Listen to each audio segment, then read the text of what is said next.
semua, selamat pagi. Makasih Pak Moderator. Selamat pagi teman-teman Sitos Akademika Universitas Samawa. Kalau mahasiswa saya panggil teman-teman aja ya. Jangan anakku atau adik-adikku, biar aku kelihatan muda lah. Selamat pagi, salam sejahtera buat kita semua. Sudah bisa ditayangkan? Aman? Oke. Terima kasih kepada Pak Rektor dan teman-teman dari Universitas Samawa yang telah memberikan kesempatan kepada kami untuk bersilaturahim yang isinya kuliah umum. Oke ya. Teman-teman, lebahnya bisa dilepasi dulu. Dia enggak Oke. Teman-teman semua ini habis KKL semua ya? Nanti habis itu mau nulis skripsi? Sudah punya ide? Jadi waktu KKL ngapain? Nggak ada cinlok kan?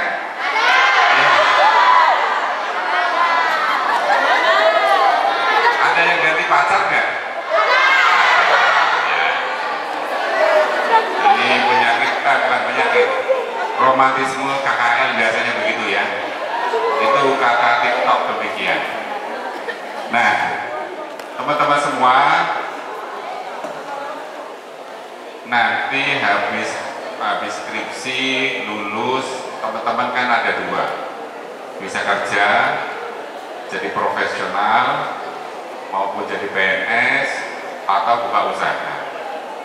Ya. Sudah ada kebayang belum mau jadi apa? Jadi menantu yang baik. Ya. Oke. Apapun itu teman-teman semua, ada aspek pajaknya di sana. Bukan menantunya jadi dapat pajak, bukan.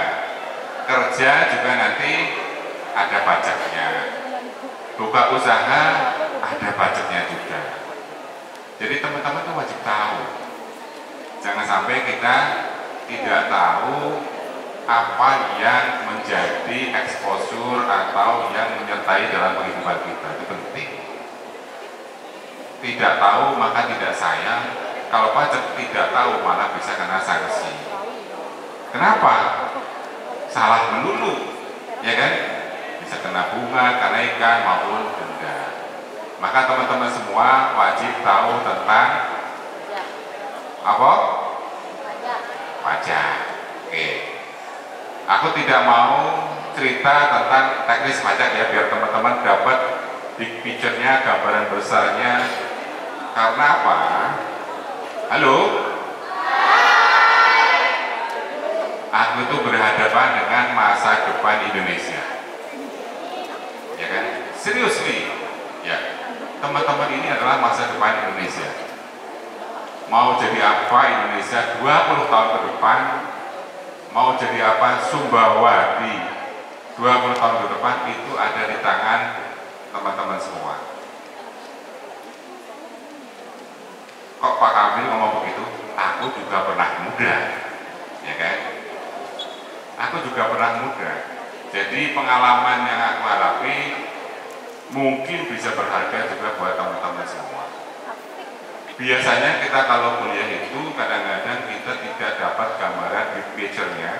Karena apa?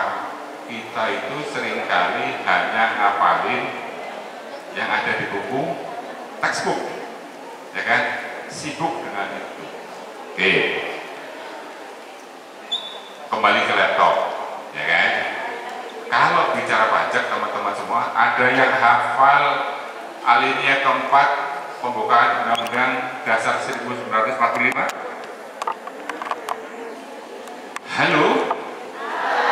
Hai, ada yang hafal nggak? Oke. Kita bicara alinea keempat itu cita-cita para pendahulu kita mendirikan negara Indonesia. Oke. Terus nanti tak hubungkan dengan pasal 23 Undang-Undang Dasar 1945. Kira-kira begini. Jadi ada 4 tujuan. Kenapa NKRI didirikan? Bukan kenapa, untuk apa NKRI didirikan? Yang pertama adalah, aku juga hafal, ya kan, melindungi segenap bangsa Indonesia dan seluruh tumpah darah Indonesia. Satu, melindungi, halo, oke, melindungi segenap bangsa Indonesia dan seluruh tumpah darah Indonesia. Yang kedua, memajukan kesejahteraan umum. Yang ketiga, yang keempat, 100 buat teman semua. Namanya cita-cita harus ada pengorbanan, ya kan? Kalau teman-teman sudah punya pacar, let's say itu nanti mau berumah tangga, ya kan? Siap nikah, sudah siap nafkahnya belum? Oh, belum, ya kan? Kan bisa dari warisan mertua, bisa jadi dari hasil usaha, atau bisa jadi dari pekerja. Nah, teman-teman semua, para pimpinan kita, para pendiri bangsa kita, pada tanggal 14 Juli, ya, 14 Juli 1945 itu merumuskan kalau Indonesia mau berdiri, sekali lagi ya, kalau Indonesia ini mau kita dirikan, NKRI mau didirikan, mau dibiayai dari mana?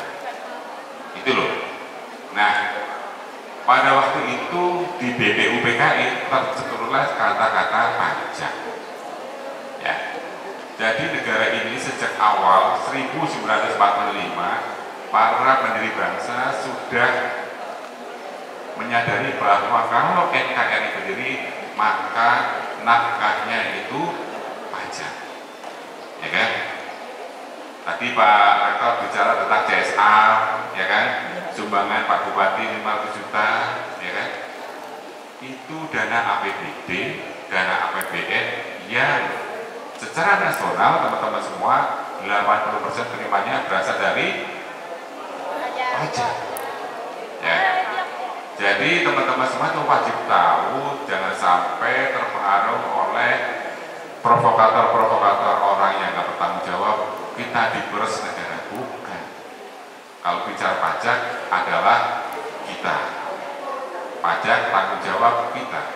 Nah, kali ini mau cerita tentang bagaimana DJP melakukan modernisasi sistem informasi. Mungkin bisa menginspirasi teman-teman yang belum punya bahan untuk nulis skripsi, ya kan? Bagaimana DJP melakukan modernisasi sistem informasi dalam rangka apa? Menciptakan voluntary compliance. Apa itu voluntary compliance?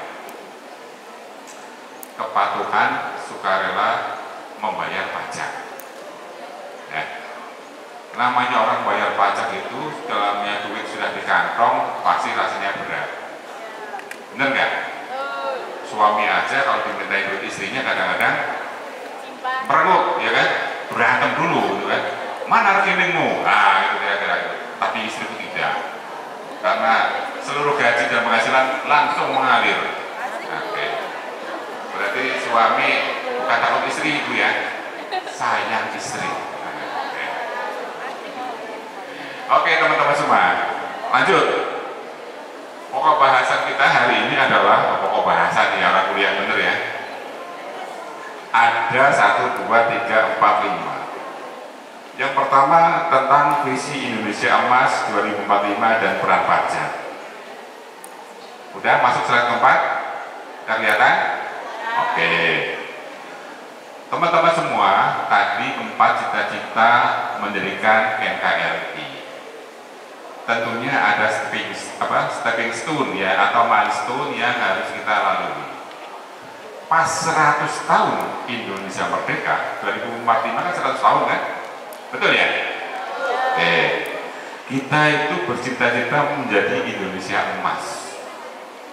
Ciri-cirinya apa yang kita masukkan di situ? Yang pertama dari segi ekonomi, kita menjadi kelima terbesar di dunia. Sekarang kita termasuk 20 besar perekonomian dunia. Makanya kemarin kita masuk ke G20 atau G20. Ya, kita sekarang masuk 20 besar perekonomian dunia. Di 2045 kita pengennya 5 besar. Ya. Kenapa itu penting? Nanti tak ceritakan. Terus pendapatan per kapita 23.200 US dollar per orang. Sekarang pendapatan kita berapa? Rahasia ya. Ada orang pajak rahasia Pak. Ya kan? Terus dari sektoral, ya struktur ekonomi, ya bergeser ke sektor yang bernilai tambah tinggi. Saat ini mayoritas yang kita kan informal ya, terus pertanian, gitu ya. Ke depan teman-teman itu mengarah kepada sektor bernilai tambah tinggi. Menjadi penting ini teman-teman semua, teman-teman mahasiswa menyiapkan diri. Serius, harus bisa menyiapkan diri sehingga bisa mengikuti perkembangan zaman. Tidak hanya main TikTok, tidak hanya main IG, tidak hanya main apalagi Facebook, ya kan? Meskipun dari situ bisa jualan secara online, ya kan? Gitu. Coba pikirkan, coba Indonesia punya aplikasi semacam TikTok yang dibikin oleh orang Indonesia. Kita kan sukanya cuma pakai doang kan? Itu loh. Berapa duit yang mengalir keluar dari yang kita pakai itu? Kebayang nggak? Nah, next, ini nggak tak ceritakan semua. Slide kelima. Nah, tadi aku bercerita tentang milestone. Nah, untuk tahun 2020 sampai 2030, teman-teman semua, Bapak Ibu semua, moga-moga menjadi pengetahuan yang bermanfaat. Kita berada pada tahap penguatan daya saing. Ya, penguatan daya saing. Maka menjadi penting Universitas Samawa menyiapkan SDM masa depan Indonesia, masa depan Sumbawa untuk bisa berdaya saing. Tidak hanya hafal secara teori, tapi paham filosofi dan mahir secara keterampilan.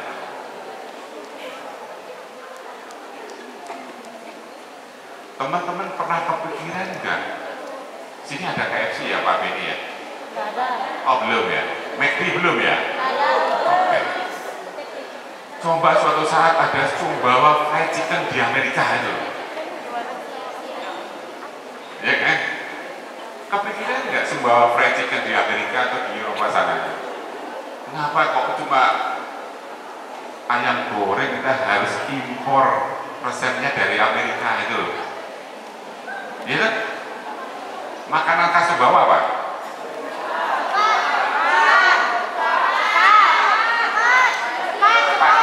Oke. Suatu saat sepat bisa diterima oleh lidahnya orang Filipina, let's say, ya. Atau orang Thailand. Bagaimana Thailand bisa bersaing di level jualan makanan doang gitu loh? Jepang, kenapa Indonesia tidak itu? Korea, gitu kan? Korea kalian senang apa? Bulgogi. Gak ada di sini ya? Tomoki ya?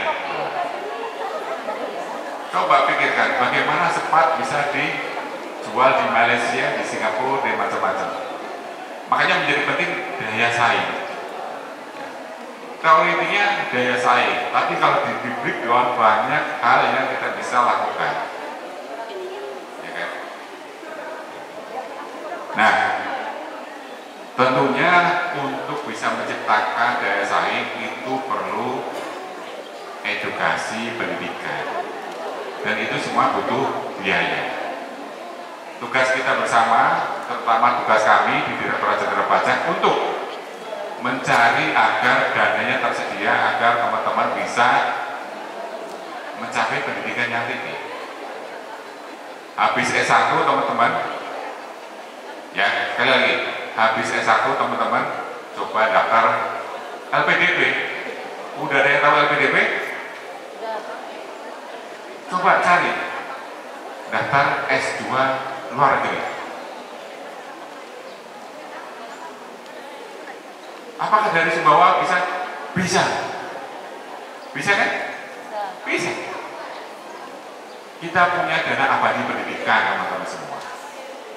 Duit LPDP itu puluhan triliun disediakan untuk seluruh teman-teman semua yang bisa membuktikan bahwa dirinya bisa untuk kuliah di luar negeri. Kita sudah mencari duit, ya. Tolong dimanfaatkan teman-teman semua untuk bisa keluar ke luar negeri. Kenapa? Tidak hanya sekedar memperoleh gelar, tapi yang penting ini adalah wawasan, mindset, itu yang penting. Oke? Tahu kan ceritanya McD masuk ke Indonesia kan? Halo? Waktu itu mantunya Pak Darmono, Pak Bambang kan kerja di Amerika. Oh, di sini ada McD, coba tak bawa ke Indonesia. Ya kan? Nah, dengan teman-teman punya wawasan secara internasional, maka teman-teman, Sumbawa harusnya begini, lebih maju itu. Itu teman-teman semua. Itu termasuk bagian daripada kita menyiapkan SDM. Slide ke-6. Udah? Slide ke-6. Teman-teman semua, ini penting biar teman-teman kita semua tahu. Bonus demografi tua sebelum kaya. Ini penting. Jadi, nih, lihat gambarnya. Ya. Penduduk Indonesia itu sekarang begini. Mayoritas anak muda. Oke. Mayoritas anak muda. 20 tahun lagi ke depan, teman-teman sekarang umurnya berapa? 20 ya? 20. Berarti kan 40 kan? 40 itu masa-masanya kebutuhan hidup berumah tangga lagi besar-besarnya. Betul? Betul. Anak sekolah, anak kuliah. Ya kan? Kalau nggak ada lapangan kerja, ini sekali lagi, kalau nggak ada lapangan kerja, banyak pengangguran, maka yang terjadi adalah problem sosial. Makanya kita jauh-jauh hari sejak tahun 2020 menyiapkan agar di 2045 nanti, ya kan, ekonomi kita itu secara PDB bisa memberikan lapangan kerja buat teman-teman semua. Makanya banyak dibangun sentra-sentra ekonomi, termasuk konektivitas.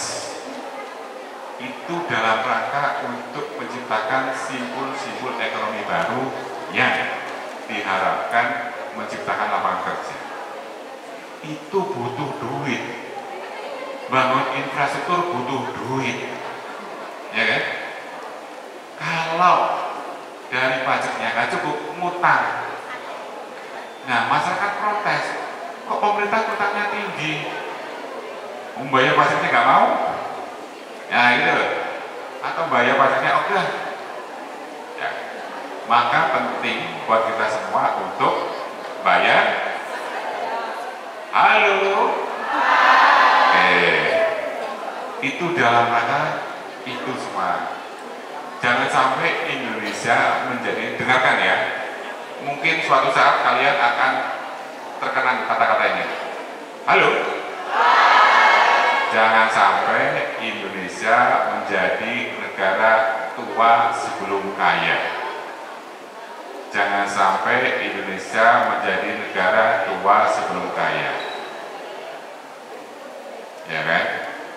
Pada saat-saat yang bonus demografi ini umurnya sudah 60, lansia itu berapa? Lansia itu 50 atau berapa ya?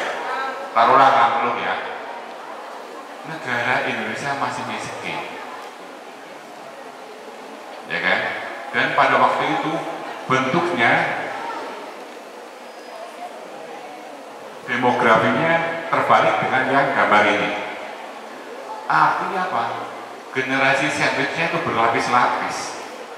yang muda menanggung orang tua banyak banget sementara kita masih miskin, akhirnya menjadi negara miskin semua itu yang bahaya. Itu yang kita perjuangkan sejak sekarang ini agar itu tidak terjadi. Nah, paham? Jadi yang kami lakukan adalah dalam rangka menyiapkan anak cucu kita 20, 30 tahun, 50 tahun ke depan. Jepang, contoh Jepang. Jepang sekarang mayoritasnya orang tua, tapi Jepang sudah kaya, ya kan? Nah Indonesia, kalau kita diri-diri aja nanti kita menjadi negara yang tua sebelum kaya, itu yang kita hindari semua. Oke, next. Nah, makanya pajak menjadi penting. Slide ke-7. Oke, teman-teman semua, jadi gini gambarannya. Di awal aku cerita tentang kalau kita bikin berumah tangga, pendapatannya di mana? Dari mertua, ya kan, punya sawah, punya kebun atau punya tambang, kerja atau usaha. Itu sama dengan kita lah zaman dulu. Sebelum 1984, penerimaan Indonesia, penghasilan negara Indonesia itu mayoritas dari sumber daya alam, warisan leluhur, ya kan? Ada minyak dan gas. Beruntung sekali teman-teman semua, kita punya pimpinan yang visioner. Kalau begini terus, habis migas kita. Terus kita mau makan apa? Terus pembangunan mau dibiayai dari mana? Ya kan? Oleh karena itu maka dilakukanlah reformasi perpajakan jilid pertama dengan merubah sistem dari official assessment menjadi self assessment. Ada yang tahu self assessment itu apa? Halo? Kalau belum tahu nanti googling ya. Dan usaha itu teman-teman semua berhasil di tahun 1992. Reformasi 98, 84, 92 baru berhasil pada saat penerimaan pajak sudah melampaui dari PBB. Itu.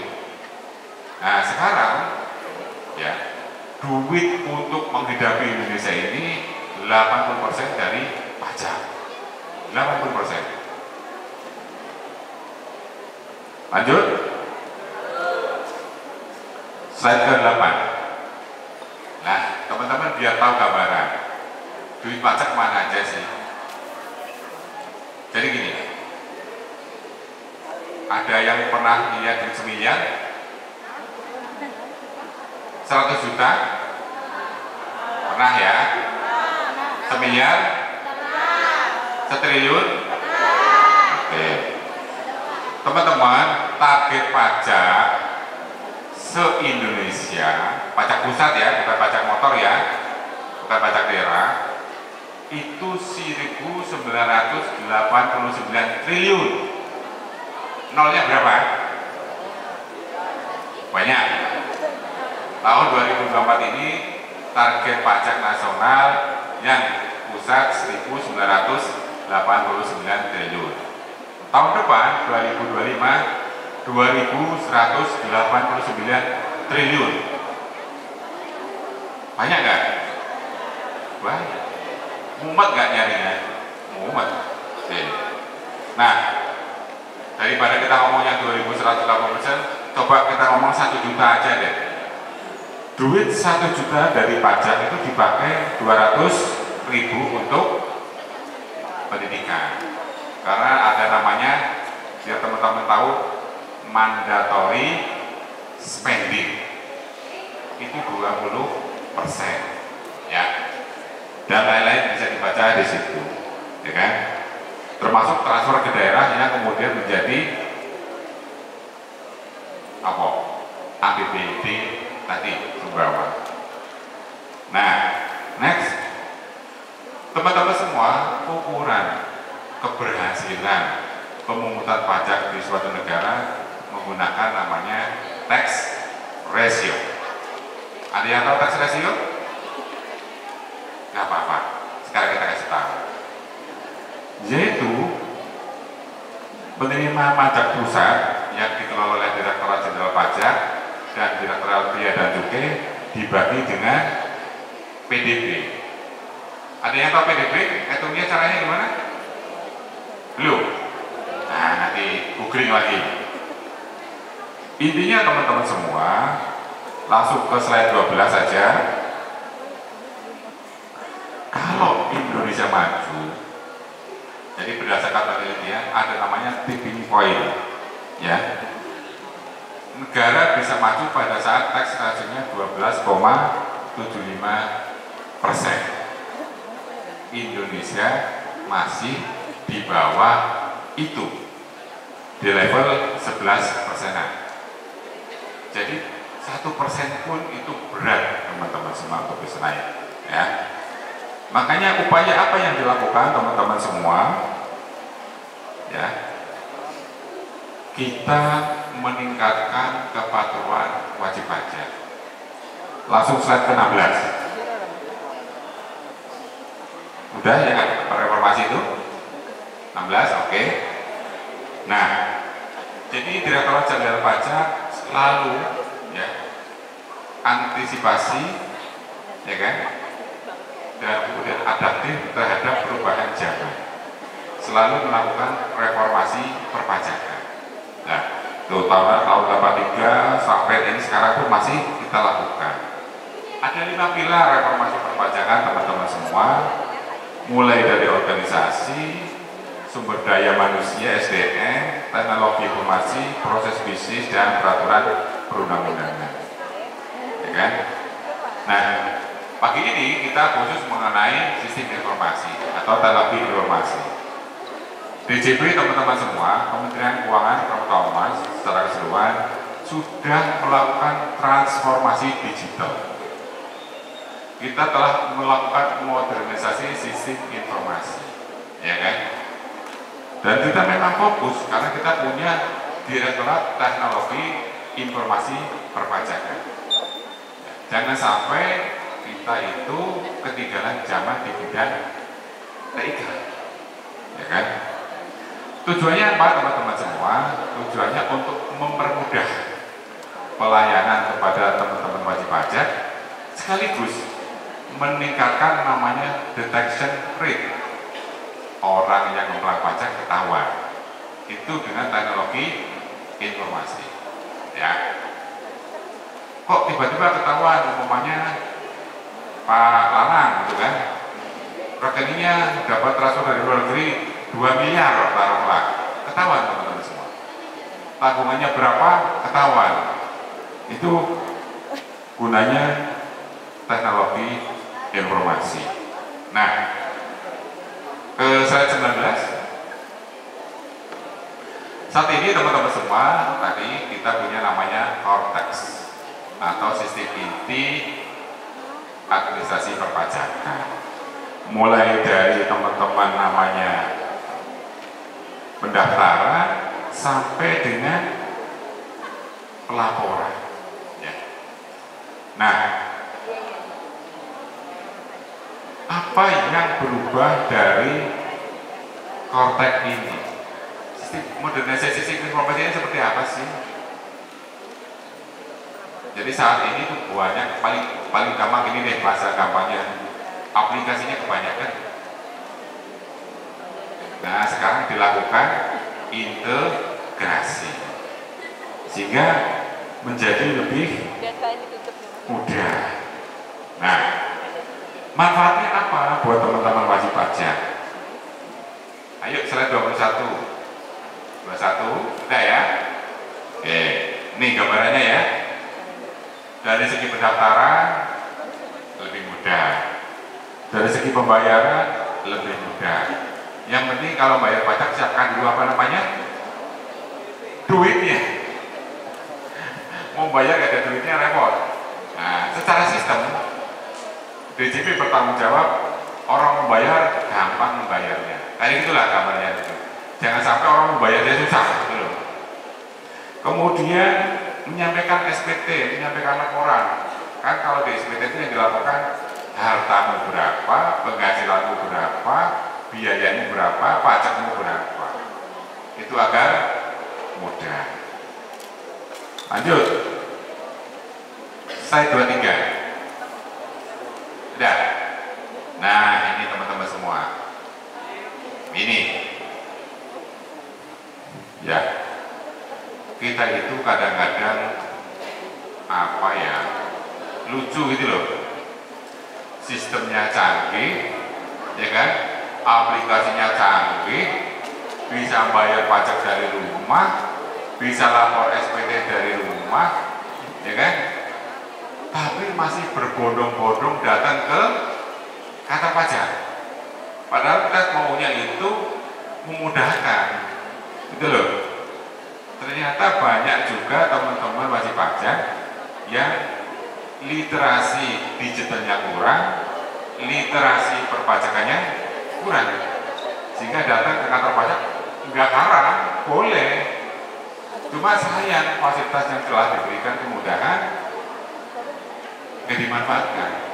Akhirnya ngisi pajak secara elektronik di kantor pajak, padahal itu bisa dari rumah atau bisa dari kantor. Halo, masuk? Halo, masuk? Oke, panas ya? Oke. Tapi kalau dipasang AC repot juga ya. Kebuka masalahnya. Oke, inilah, ini kadang-kadang padroknya seperti itu teman-teman semua. Nah, jangan sampai teman-teman mahasiswa sudah canggih, sudah S1 atau D3, ya kan? Atau S2 masih literasi digitalnya juga nggak bisa, literasi pajaknya juga kurang.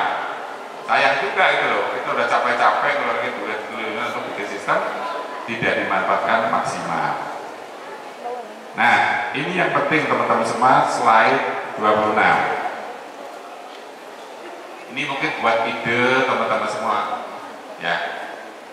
Jadi teman-teman semua, kalau kita dari bicara mengenai kepatuhan pajak, itu tidak bisa hanya Dijen Pajak sendiri, tapi melibatkan pihak lain. Siapa itu? Instansi, lembaga, asosiasi, dan pihak lain. Gambarnya begini, kalau hanya DJP yang melakukan transformasi digital, sementara lingkungan surroundingnya belum, lingkungan sekitarnya belum, maka juga tidak maksimal.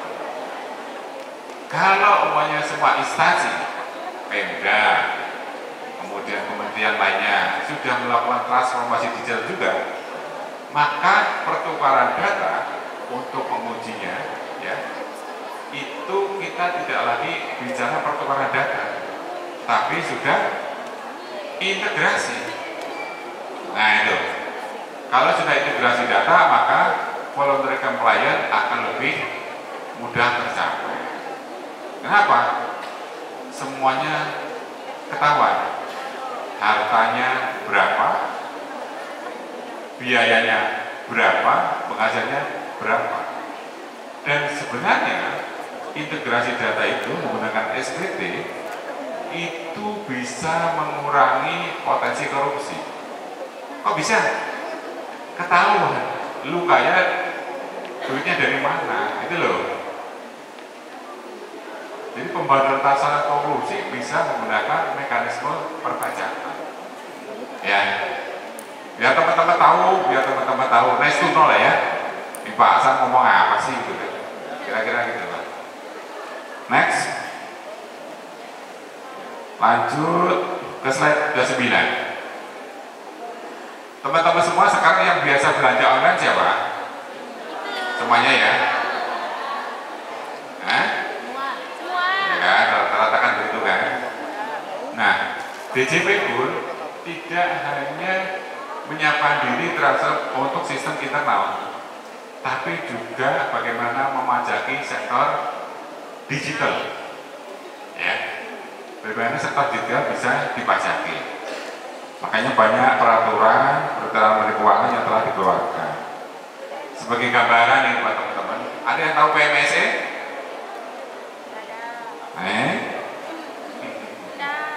Apa itu? Marketplace lah katanya gitu lah. Oke. Pajak fintech tahu kan? Fintech tahu kan? Pinjol. Nah, ya pinjol namanya. Pinjol. Ada yang kena pinjol nggak di sini? Ada.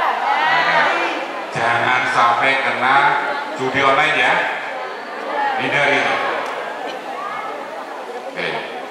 Teman-teman semua, ini gambaran jumlah pajak yang berhasil dipungut dari tadi marketplace, pajak fintech, kemudian kripto dan lain-lain. Banyak ini, berapa triliun itu. Intinya teman-teman semua, satu, bahwa membayar pajak sama dengan menunaikan tugas negara.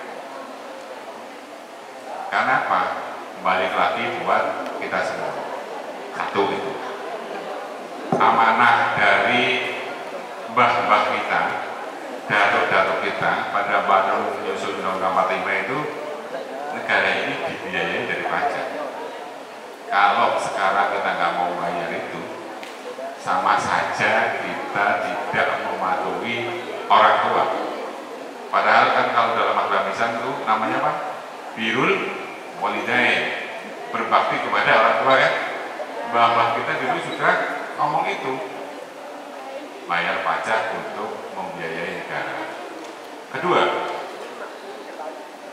ya, penggunaan pajak harus diawasi agar memperoleh manfaat maksimal. Ya kan? Pendapatan ada belanja. Pendapatannya harus dapat banyak, belanjanya harus berkualitas. Jangan sampai seperti umpamanya orang tua bapaknya transfer 50 juta, makanya di rumah Indomie terus, ya kan? Marah gitu kan? Nah itu seperti itu kan. Yang ketiga, DJP telah melakukan modernisasi pajak sistem informasi dalam rangka memudahkan pelayanan, pendaftaran, pembayaran maupun pengawasan. Yang keempat, dibutuhkan transformasi digital untuk instansi, lembaga, asosiasi dan pihak lain keseluruhan sehingga integrasi data bisa dilaksanakan. Kalau integrasi data bisa dilaksanakan secara full atau hampir full, maka harapannya voluntary compliance tercipta. Kira-kira paham 4 itu? Kalau belum paham, mau ditambah kuliah umumnya lagi? Enggak. Sudah panas? Sudah panas, oke. Karena sudah panas, maka billahi taufiq wal hidayah. Wassalamualaikum warahmatullahi wabarakatuh.